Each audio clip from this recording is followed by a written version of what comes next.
ama cabay caanaha xilway xaajadiisu toostaa aniyaa ku maanaan kaalay haye kalsooniisiisa ay kaalaamaan aniyaa ku maanaan kaalay kalsooniisiisa ay kaalaamaan aniyaa ku maanaan kaalay haye kalsooniisiisa ay kaalaamaan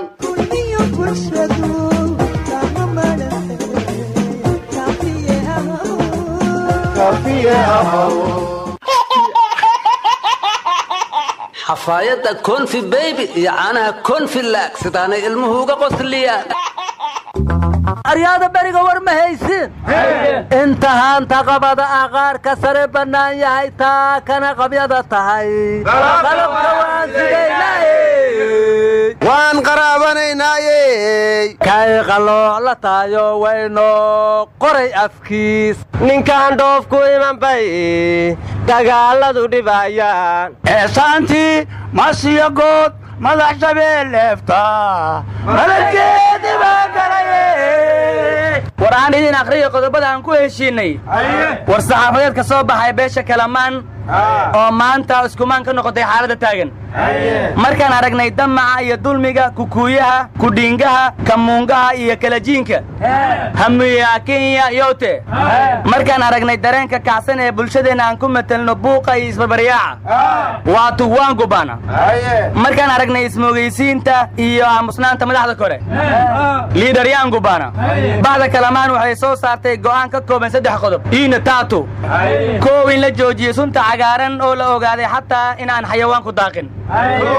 miraa ya Kenya labo in ciidanka caloolaha buuran ee Kenya oo markii hore sharci darro ku soo garay dalkeena cagaha ka qaadaan ciideena oo la ceyriyo It was true they come our country agrish askariya Kenya yote qodobka saddexaad in aan la aqoonsan xuduud beenaadka Ingiriisku sameeyay oo lagu kala qaybiyay bulshadeena gaarisa aan wajeer waa tuwaan gubana bariga heebaankadaad madaxuuga wada jartay ugu dambayn go'aankan wuxuu dhaqangelayaa markii laga baahiyo KNN war anaga biyoon kuma aanan heshiinayo wax ninkan u daldalaye waxay Kalamaan uga digaysaa bulshada Soomaaliyeed kala qaybsanaanta iyo isbarbariyaaca taasoo keentay in beer la fayeeshay anigu waxaan dhiilay bacdaada beera la fayeeshadaada ma aqaanihu badayda baad ku dhibi ma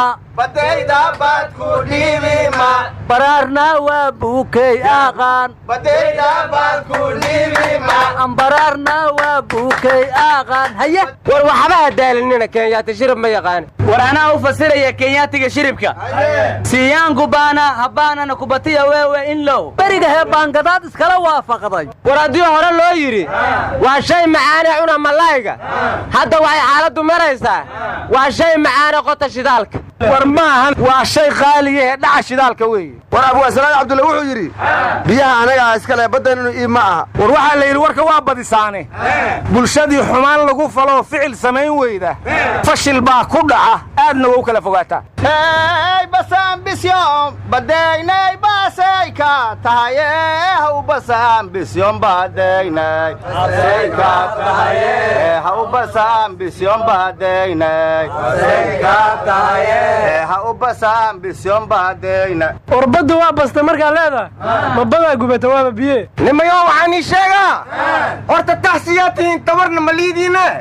tamamara taxsoosin aqaltiir laanti kaligi ma taagne haddaynan istaakulin tabar yeelamayne ka tashada cadow isku tiirsanada Soomaaliya mariya laba waad murgucateene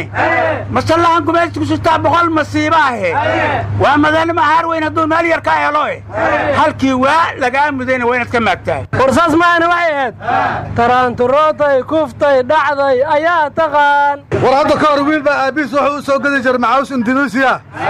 markaas wuxuu maqlay waxa dhintay madaxweynaha Indonesia wuxuu yiri ha dhinto darxumadan ba ku nacay marka kay ha baxdo qaadka iyo qashinkan ba ku nacay warnamay waxaan la yaabana dawladda Kenya inta xiriirkii Soomaaliya kala dhaxeeyay jirtay ayay haddana soo rartay maanta qaadkii miya waraadhaanu waxaan la yaabanahay shacabku hadday dawladaha u jawaabaan madaxdu maxay qabanaysaa xitaa dadkan dawladooda ka horeeya arinaga shibdhe dawladu waa shacabke war qaranka Soomaaliland hadda ictiraaf lahaydeen qaadkana annaga idin keeni lahayn Kenya annaga idin dhexaadin lahayn aana khalisa dawaataas adna waxaan ku nacay digsi markii loo heesay qaadaan waxa laasta war Kenya madaxweyne xaafa jiro la soo heshiinaya arrintaana dhameynaya iswaalinina aryaadaha hadda ka hor dawladii kacaanka Soomaaliya Itoobiya markay dirirayeen Cabdiqaasim Salaad Xasan oo wasiira la weydiiyo waxa la yiri Kenya iyo Itoobiya waxay ku heshiiyeen dagaalka inay wada galaan miiska dhici kartiin mugaasa Cabdiqaasim ku jawaabay Itoobiya ciidanka ku maqan Kenyana haweenkan u dirayna mugaasa Kenya cabaado waxay tiri heshiiska waa ka baxay aan Itoobiya la galay hay sheegayaan hadda waraada bariga xiliniya idin shidayay war hadda gabdhii waa is cadeeyeen oo dagaal ma gali karaan maxaa la sameeynaya war xilliga Cabdilla sheegayo Allah u naxariistay madaxweyne Maxamed Siyaad Barre wuxuu yiri Kenya hadday jooji weydo gardarrada sarta saddex xagalka oo bartamaha Nairobi ku taala noo ballan hoosteedana gabar Soomaaliyeed baa shaah ku garin doonto yiri waxa la yiri bahal soo bixi waayo boodkiis ku jire amaas buka warwarka ku daalinine dawladda Soomaaliya mar dhow war weyn baa ka soo baxaya taakara garoonka Muqdisho waxa ka soo dagay safiir tarsan oo soo ayriyay iyo wasiirka arrimaha dawladda Kenya transit ku ahaa oo tarsan gacanta soo qabtay Muqdisho keenay war wafdigu waa banaa waxa ku jirta marwada madaxweynaha horta Cabdi Xaashi South Korea ma ka yimid bas waaga waa ku maqan yahay horta tarsan ma iska soo cararaya in raka dambeeyo miyuunoogay war ma ee guriga safaaradda annaga leh Uhuru Kenyatta ma noo soo raro nimayo hore waxa loo yiri talo waa wareerta tiirna waa jawaab marka Kenya talaba ka wareerti war nimayo gabar baa maanta Facebook waxay ku soo qortay dalkaygu waa ninkayga waana jeclahay gabar kale comment ka dhiibatay oo waxay tiri dalka waan wada leenahay waana wada jecelnahay gabadhiisa markay ka laabatay oo waxay tiri ninkayga lama wada laha wariyaha gudoomiyaha maxkamadda racfaanka gobolka Banaadir wuxuu yiri intii dambe oo dacwadeeda baraha bulshada ku faafisa qaab bay la kulmi doontaa marka hadalka ayaa lagu xirnaa Facebook la wareegayso wariyanta kale leen dacwode maxkamadda oo adaalada Facebook anaga taayaan war dadka dacwoonaya ilaa ay markii suuqa bakaaro gubtay warbaahinta iyo Facebook ay ka dacwoodaan oo ku qasbayeen sababtoo ah cid kale wax u qabata waa waayeen war sargaalkii 60 nin oo shabaabka gada ku dilay Muqdisho inta laga wacay la xiray taliye dhahayna shabaab meesha lagu arkay hal dilo amarkaas waa ka laabtay war ma shabaabkii aqareena difaaca helay aryaadaha waxa runa miya shaki male inay laba shabaab wada shaqeeyaan war maye ma hubsadiyo handafa oo walaalo waraadana oo qaadiya qarsho weeye waxa mataanaha war ma ee musuq i maasuq waxaan mataante waryaada waxa la yiri xafiiskii waraaqaha haduu cunug la weydaarto wadada la soo dhoobaya sheeko waafiyaha waa weyn kibay saaran tahay safety waaliduye weerarada isdaba jooga iyo waardiya la'aanta shaqada wasiirkii lahaa ciduma weydiis wariya warkiin hobkaas leeybay Facebook ma ineen ku reebtan ka dacwoono shaqada wasiirkii lahaa ciduma weydiisan waxa kala intiis ka dhaaftiin Kenya waxaan leeyahay ciidankaaga la baxay wala dulmi ku tumada dambiilaheeda dambiila tahay dib u baxay dalkaagii aaday dambiila tahay